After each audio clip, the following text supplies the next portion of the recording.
Ya, kita lanjutkan. Tadi saya mau melanjutkan pertanyaan menggantung saya kepada Bang Andreas. Bang Andreas, jadi akankah mungkin koalisi ini terjadi PDIP Gerindra? Ya, kalau ke 2024 itu kan ada ruang kerjasama, ada ruang di dalam kompetisi gitu. Yang pasti di pileg itu kita berkompetisi, setiap partai pasti berkompetisi. Sementara di ruang pilpres, di pilpres itu ada ruang untuk kerjasama gitu. Nah, sehingga ya kalau partai kan harus memikirkan, ya setiap partai saya kira pasti akan selalu memikirkan bukan hanya pilpresnya tapi juga bagaimana pilegnya.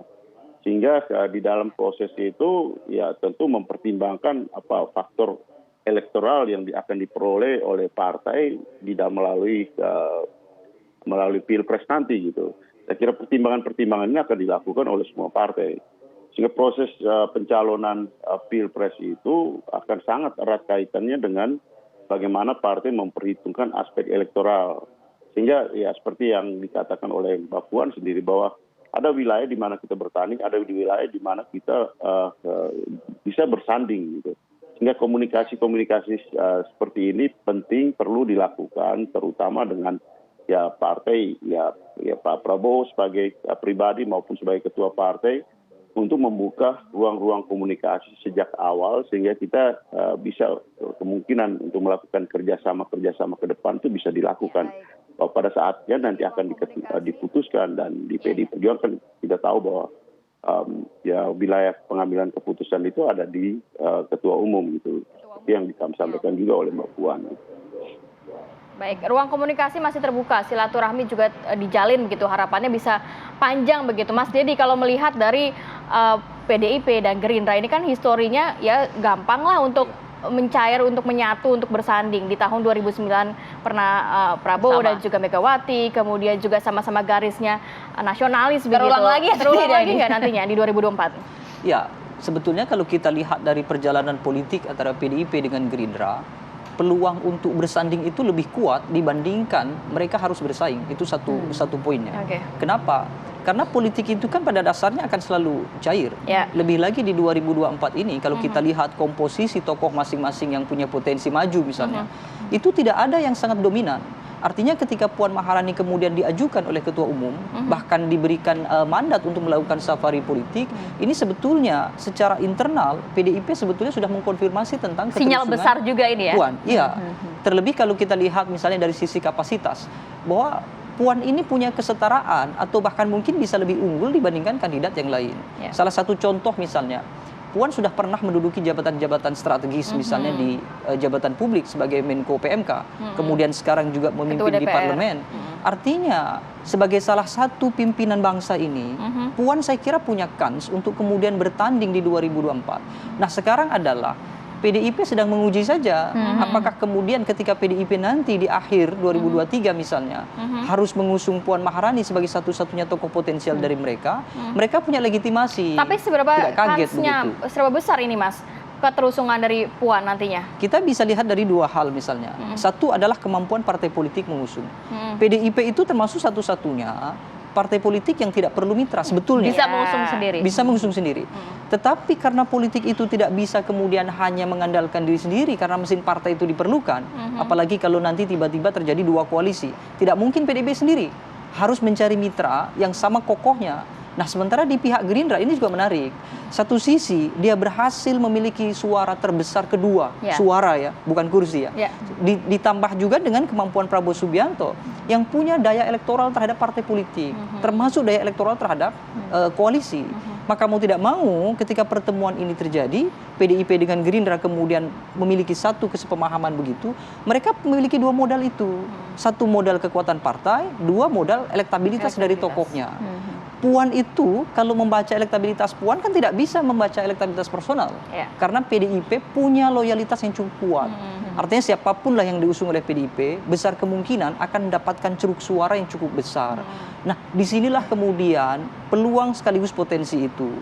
Bahwa Gerindra melihat PDIP ini adalah salah satu mitra yang strategis untuk dua hal. satu bisa memenangkan capresnya di 2024 sekaligus bisa memenangkan daya elektoral di tingkatan partai politik tadi itu.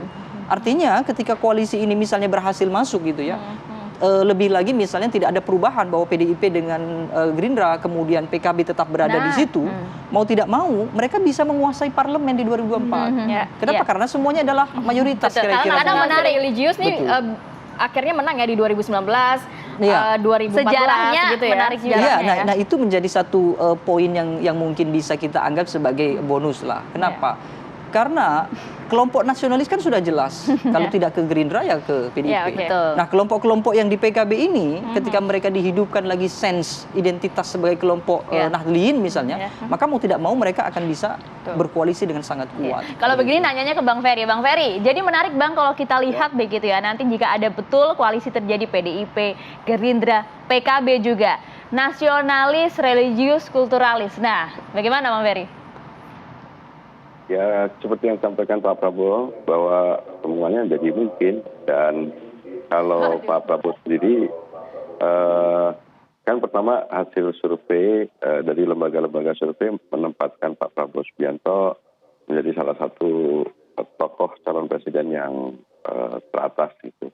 Nah, itu juga disebabkan karena pilihan Pak Prabowo Subianto untuk masuk di dalam pemerintahan itu juga, meskipun ada yang kemudian kurang mendukung, tetapi juga ternyata banyak masyarakat yang mendukung pilihan politiknya Pak Prabowo Subianto. Dan oleh karena itu sekarang posisi Gerindra yang sebelumnya adalah partai di luar pemerintahan, sekarang menjadi partai yang di dalam pemerintahan.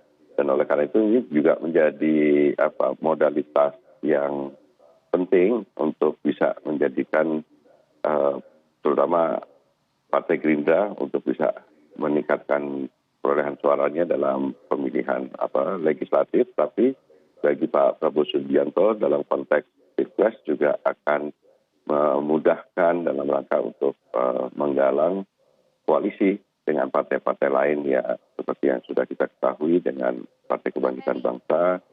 Juga ada komunikasi tidak Bang dengan PKB Bang soal ini Bang? PDIP. Saya rasa tentu nanti karena ini adalah pertemuan dengan PDIP yang awal, tentu pada pertemuan-pertemuan selanjutnya tentu akan juga dibicarakan tentang koalisi gitu. Baik, saya mau ke Bang Andreas, tapi nanti dijawab setelah jeda ya Bang Andreas. Kalau melihat digantung dulu Bang Andreas. Sebelum ini kan memang sudah ada pertemuan antara Gerindra dan juga PKB. Apakah itu juga sudah menjadi bahan pertimbangan dari PDIP apabila Gerindra, PDIP, dan juga PKB? Tapi dijawab setelah jeda berikut ini ya Bang Andreas ya. Kita akan kembali sesaat lagi.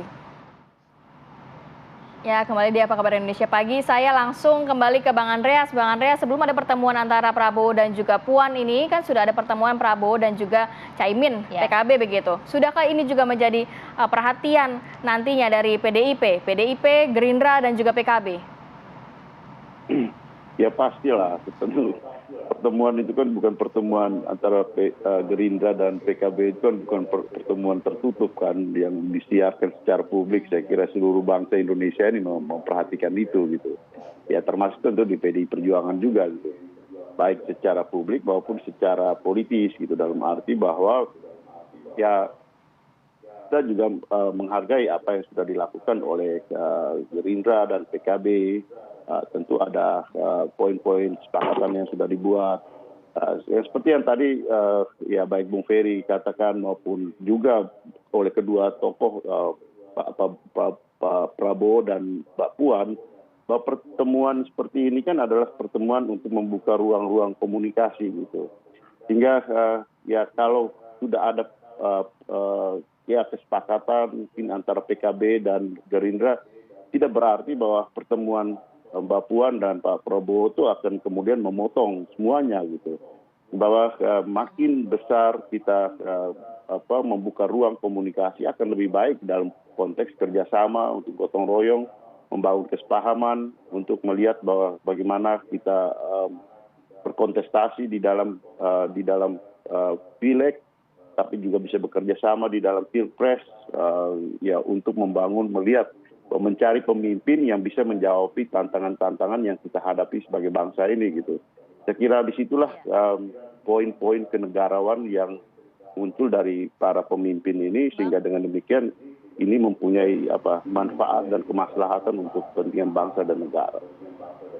Iya, Bang Andreas, sudah ada komunikasi juga antara PDIP dan PKB? Ya, kalau antar politisi, tentu kalau Mbak Puan dengan ketua dengan Caimin di DPR itu bukan hal yang baru gitu. Baik ketua DPR, wakil ketua DPR, gitu komunikasi itu baik informal maupun formal itu pasti terjalin gitu. Sehingga hal-hal seperti ini ya bukan hal yang baru, tapi perlu ya nanti pada waktunya juga akan dipublikasi. Dan saya kira PKB dengan PDI Perjuangan bukan di dalam politik bukan hal yang baru di dalam kerjasama. Nah, dalam periode ini kita lihat bahwa baik PKB maupun PDI Perjuangan merupakan ya partai-partai yang mendukung pemerintahan Pak Jokowi dan Kiai Haji Ma'ruf Amin gitu. Dan saya kira PKB adalah partai yang penting untuk juga ada di dalam ruang-ruang komunikasi, ruang-ruang kerjasama ke depan gitu. Oke.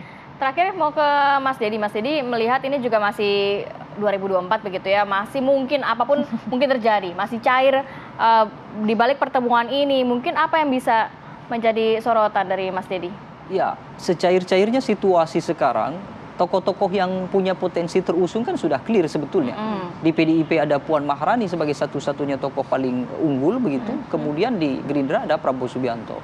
Sehingga PKB kalau pun juga jelas. PKB pun ya jelas artinya ketua umumnya, tapi soal keterusungan kan saya kira juga masih masih dinamika di internalnya. Sehingga kalau kemudian pertemuan Puan dengan Prabowo ini misalnya saja nanti kesepakatannya adalah untuk Pilpres, sebetulnya ini menarik. Kenapa? Selain mereka adalah tokoh-tokoh yang punya kans besar, baik itu modal elektabilitas maupun juga modal suara di masing-masing partai politik, ini juga satu-satunya menjadi kandidat perempuan itu tadi. Dan jangan keliru bahwa porsi suara dari kelompok perempuan itu cukup besar di 2024. Ya termasuk dari 2019-2014 yang lalu. Maka mau tidak mau kalau kemudian PDIP ini berhasil misalnya melakukan promosi politik terkait dengan Puan, kemudian Gerindra juga membantu dengan itu, maka mau tidak mau ketika potensi ini terusung di 2024, peluang menangnya cukup kalau bersanding cukup menang koalisi antara PDIP, peluang Gerindra, menang PKB. koalisi PDIP Gerindra ini cukup terbuka kira-kira begitu. Dengan keterusungan Puan. Puan dan Prabowo kalau kita lihat dari komposisi partai politik. Kalau bersanding begitu. nantinya Prabowo Puan, Puan Prabowo. Ya itu tadi, kalau misalnya kita lihat dari komposisi partai politiknya, maka mau tidak mau Puan adalah yang diutamakan. Karena situasinya kan PDIP jauh lebih tinggi dibandingkan dengan Gerindra. Dengan peluang pemilih perempuan itu juga. Dengan peluang pemilih perempuan. Tapi kalau kemudian angkanya PDIP-nya Prabowo bijak, selama ini survei cukup tinggi. Iya itu tadi, kalau kemudian Ibu Megawati bijak, artinya tidak apa-apalah Puan mungkin di cawapres gitu, mendahulukan Prabowo dengan ketokohan yang kuat, ini juga bagus begitu kira-kira. Jadi sama-sama berpeluang, apakah itu Puan Prabowo, apakah Prabowo Puan. Nah kalau gitu tanya yang langsung Bang Ferry, jadi gimana Bang, Prabowo Puan atau Puan Prabowo? Pertanyaannya jangan yang berat-berat dulu ini Mas. Ini singkat Bang, singkat. Ya, gimana, Bang? Pertama ya pertemuan kemarin masih pertemuan awal dan pertemuan ini masih menjalin dan menjajaki komunikasi, dan tapi kedua tokoh sudah menyepakati bahwa akan ada pertemuan selanjutnya. Mungkin pada pertemuan-pertemuan selanjutnya pembicaraan mengenai koalisi dan yang lain-lainnya akan lebih spesifik dibicarakan gitu. Kalau sekarang menarik ya kalau kita bilang pertemuan gini ya. santai-santai dulu. Mungkin singkat ke Bang Andreas. Jadi legowo nggak nantinya kalau misalnya Prabowo Puan bukan Puan Prabowo begitu? Melihat angka PDIP kan cukup tinggi. Ya kalau soal nama itu wilayahnya, ya kalau di PDI Perjuangan wilayah ketua umum. Tugas kami itu bukan untuk berspekulasi gitu. Ya, itu wilayahnya para pengamat untuk berspekulasi. Silakan aja artinya berspekulasi di dalam ruang-ruang ruang-ruang politik Bang Ferry seperti udah ini. ketawa-tawa senyum-senyum, Bang Andreas juga nih. Next diskusi nanti kita akan tanya pertanyaan yang sama ya Bang. Terima kasih banyak atas waktunya Bang Andreas, Bang Ferry terima kasih, Mas Dedi juga terima kasih. Salam sehat untuk semuanya. Assalamualaikum.